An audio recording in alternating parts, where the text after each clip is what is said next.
So I went to the conference office and talked to the conference president. I mean, my dad was a conference president. I thought, well, yeah, I'll talk to the conference president.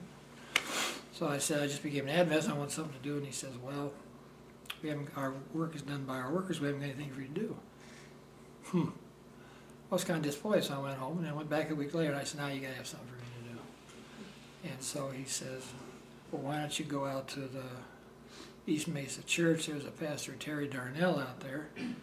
And he's a wonderful guy. I think you'll like him, and he'll find something for you to do. So I went and met Terry and Debbie Darnell, and I've been in their church ever since. So then I went back to the conference office again. I said, I want to do something, you know? And so then they sent me over to ABC. So I talked to ABC, and they said, well, why don't you hand out literature? Okay. So I started handing out literature, and I'm sure you all know, I just happened to see it here. God Bless You Guys, Peace Above the Storm. And Happiness Digest, which is the same thing, but it's smaller.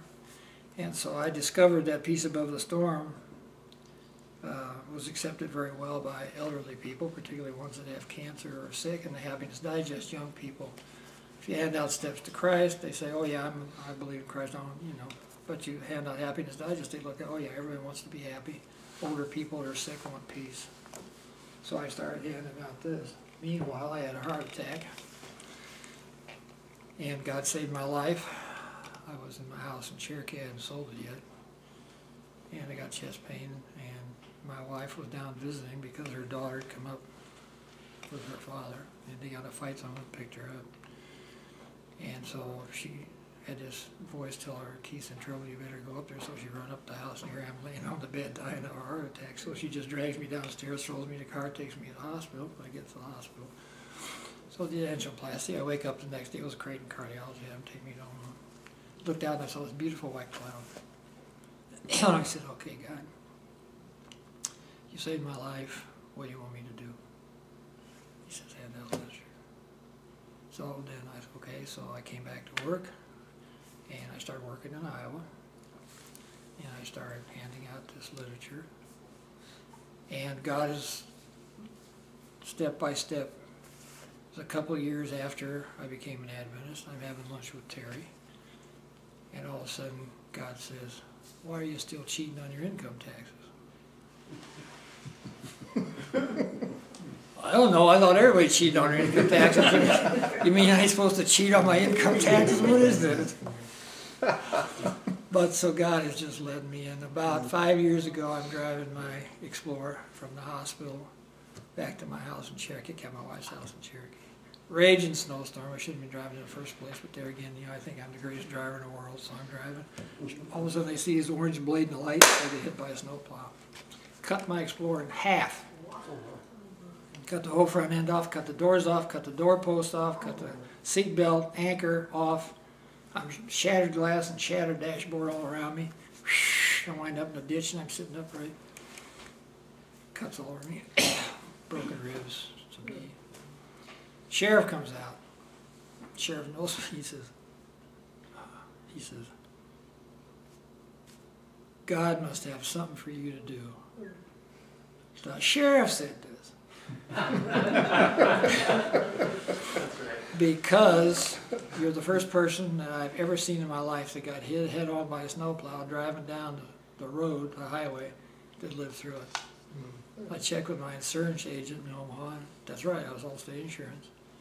And he said that everybody got hit by a snowplow, about 80% of them got killed and 20% of them wound up in a nursing home. I was the only one that he ever heard of, the only one the sheriff ever heard of that escaped. That changed my whole life. And I just want to tell you about it.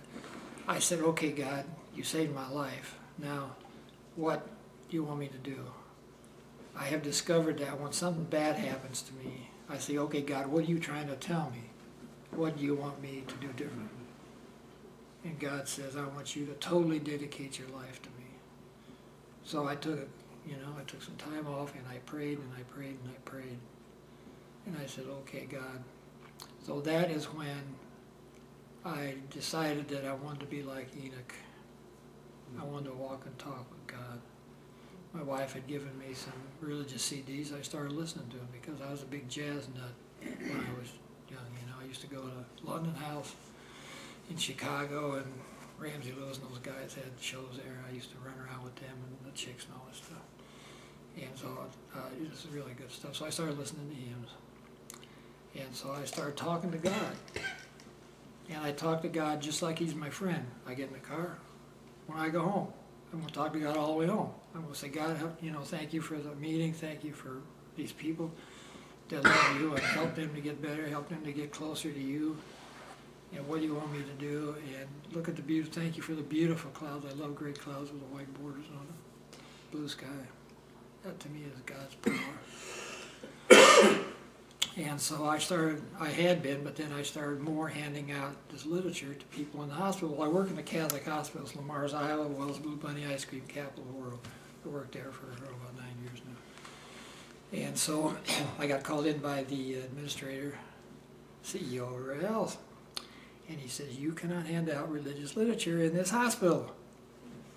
And I said, I just got hit by a snowplow a few months ago. Yes, everybody knows what that was. And he said, yes. And I said, now, who do you think saved my life? And this guy has a Bible on his desk. Catholic has a Bible on his desk. Good man. So we decided very rapidly that was my guardian angel. And so I said, okay, now what do you think my guardian angel's doing right now, this minute? Do you think he went back to heaven? It's okay, I saved his life, and that's what I'm going to go back to heaven. Well, no, probably not. You think he's on the planet Xenon taking care of somebody else? No. I said, I'll tell you where my guardian angel is. My guardian angel is standing right here, and he's looking at you. What are you going to tell him? You going to tell him I can't do his work anymore?